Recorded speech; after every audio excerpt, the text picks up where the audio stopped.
The year is 633 AD. The whirlwind of the desert has swept through southern Iraq. Khalid ibn al-Walid, the sword of Allah, has done the impossible. He has shattered the frontier armies. He has turned the Euphrates red at Ulai. And with the wisdom of a statesman, he has secured Hira, the jewel of the Euphrates, through peace and treaty. But for Khalid, Hira was not the end. It was the base. To the north lay the true prize, Ctesiphon, the imperial capital of the Sassanid Empire. But blocking the road to the capital stood a fortress of immense power, Anbar. Anbar was not just a city, it was the empire's armory.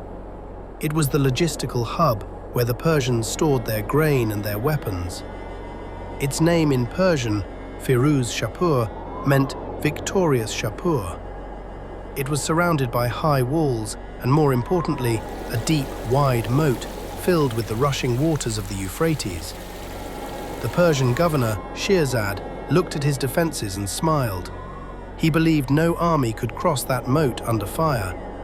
He believed the Arabs, with their light cavalry, would break themselves against his walls like water against a rock. But Shirzad made a fatal error. He thought he was fighting a conventional war. He did not realize that he was facing an army that possessed the deadliest archers in the world, and a commander who saw obstacles not as walls, but as puzzles waiting to be solved. Welcome to Episode 8, the Siege of Anbar, also known as the Battle of the Eyes.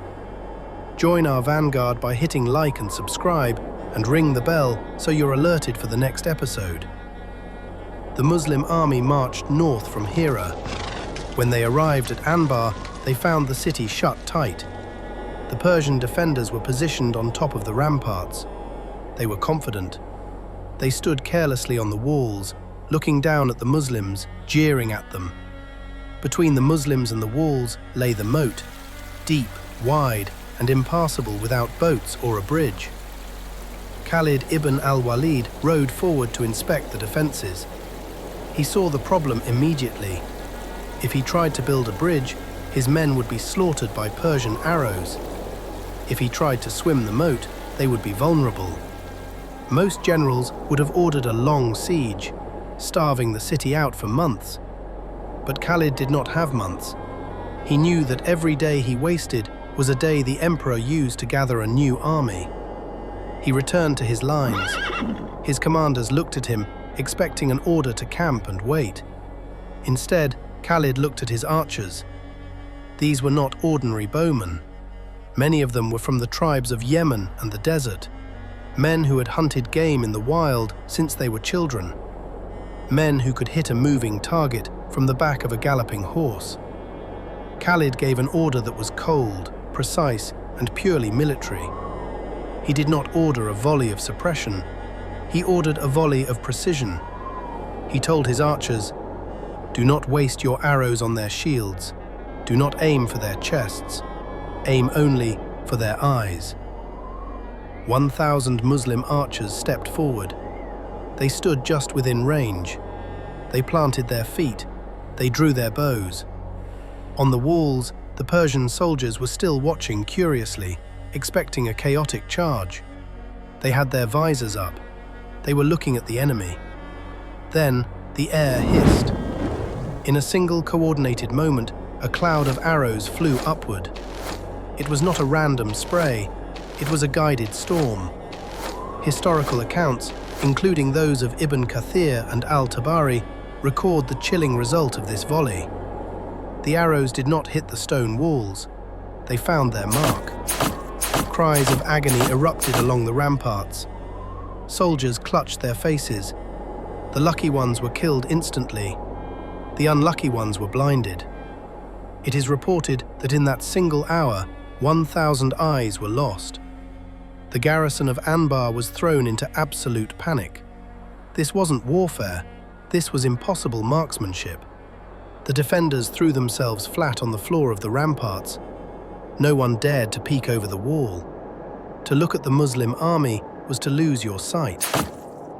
The Muslims gave the battle a name that day. They called it Dat al-Uyun, the Battle of the Eyes. Khalid had achieved his first objective. He had suppressed the walls. The Persian archers were terrified to return fire. But the moat remained. The enemy was blinded, but the water was still deep. Khalid needed to cross now, while the panic was fresh. He didn't have time to cut down trees for timber. He didn't have boats. He looked at his supply train. He saw the old, weak camels, the animals that were too old to carry heavy loads, brought along for food or minor tasks. Khalid made a decision that showed his ruthlessness in logistics. He ordered the slaughter of the old camels, but they were not to be eaten. He ordered his men to throw the carcasses of the animals into the moat at a single narrow point. It was a gruesome bridge, but an effective one. Pile after pile, the moat was filled. The water level rose, but the solid mass created a causeway. While the Persian defenders were still cowering behind their battlements, afraid to show their faces, the Muslim infantry charged. They ran across the bridge of flesh and bone. They reached the base of the wall. Ladders went up, and suddenly the untouchable fortress was breached. Governor Shirzad realized the situation was hopeless. His men were blinded. The moat was crossed. The sword of Allah was at his gate. He sent a messenger to Khalid, offering to surrender. But Shirzad had a condition. He wanted to leave the city with his garrison and return to Ctesiphon in safety. Khalid agreed, but with a strict stipulation. You may leave with your lives, but you leave with nothing else. No gold, no weapons, no treasures. Shirzad accepted. The gates opened. The Persian garrison marched out. But as they left, the Muslims noticed something. They were wearing heavy robes, looking bulky.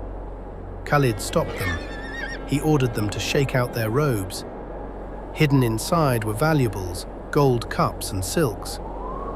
Khalid could have executed them for breaking the terms, but he held to his word of safety.